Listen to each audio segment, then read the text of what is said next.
வையாபுரி பிள்ளை திருநெல்வேலி மாவட்டத்தில் சிக்கநரசையன் அப்படிங்கிற கிராமத்தில் பிறந்தவங்க தான் வையாபுரி பிள்ளை. இவங்க எப்போன்னா 1891 பாரதிதாசன் பிறந்த வருஷத்தில் பிறந்திருப்பாங்க. சரவண பெருமாள் பிள்ளை பாப்பம்மாள் அப்படிங்கிறவருக்கு பையனாக பிறந்திருப்பாங்க. சிவகாமி அம்மையாரை மணந்துக்கிறாங்க. திருவனந்தபுரத்தில் உயர்நீதிமன்றத்தில் வழக்கறிஞராக வேலை பார்த்துருக்காங்க.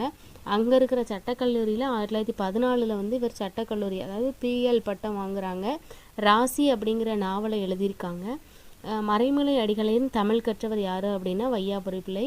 இந்த கொஸ்டின் அடிக்கடி கேட்காங்க. மறைமலை அடிகளாரையும் தமிழ் கற்றவர் மேபி திருவனந்தபுரம் உயர்நீதிமன்றத்தில் என்ன வேலை பார்த்துருக்காங்கன்னா வழக்கறிஞர்.